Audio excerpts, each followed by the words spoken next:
بسم اللہ الرحمن الرحیم۔ میرا نام عبدالرحمن ہے اور میں ڈپٹی کمشنر چارسدہ کے فرائض سر انجام دے رہا ہوں۔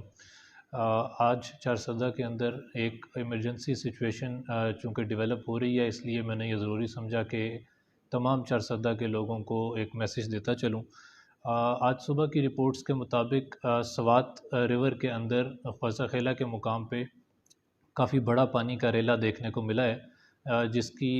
جو تعداد ہے وہ ہمارا جو منڈا ہیڈ ورکس ہے اس کی کیپیسٹی سے کچھ زیادہ ہے، جس کی وجہ سے یہ خیال کیا جا رہا ہے کہ ہو سکتا ہے کہ چارسدہ کے کچھ علاقوں میں جو کہ سوات ریور کے ساتھ ساتھ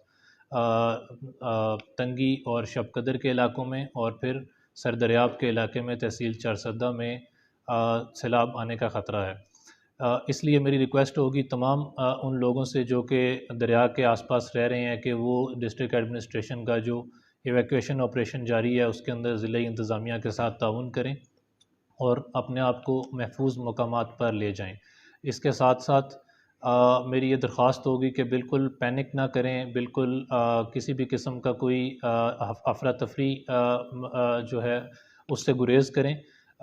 بڑے ہی ڈسپلن کے ساتھ جو جگہیں ضلعی انتظامیہ نے مختص کی ہیں ان جگہوں کے اوپر اپنے آپ کو شفٹ کریں۔ ہماری کوشش ہوگی کہ آخری حد تک جو ہے ہم آپ کو وہاں پہ فیسیلیٹیٹ کریں۔ اس طرح کی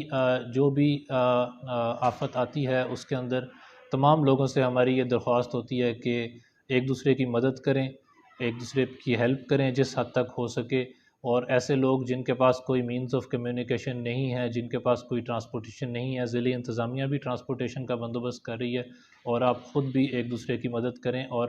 انشاءاللہ ہم امید کرتے ہیں کہ اس کا نقصان جو ہے وہ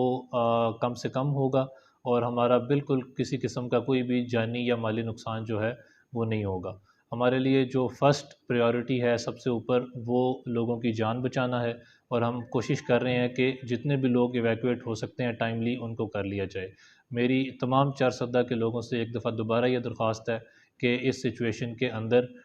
ایک تو ڈسٹرکٹ ایڈمنسٹریشن کا جو کنٹرول روم ہے اس کا نمبر آپ کو دیا جا رہا ہے، اس کے اوپر اپنے اپنے علاقے کے اپڈیٹ دیتے چلے جائیں، اپنے علاقے کی جو ہے وہ سچویشن بھی بتائیں، اور بغیر کسی خوف و ہراس کے پہلے اپنے آپ کو اور اپنے خاندان کو ایسے علاقوں سے دور کر لیں جہاں پہ پانی کے آنے کا خطرہ ہے۔ بہت شکریہ۔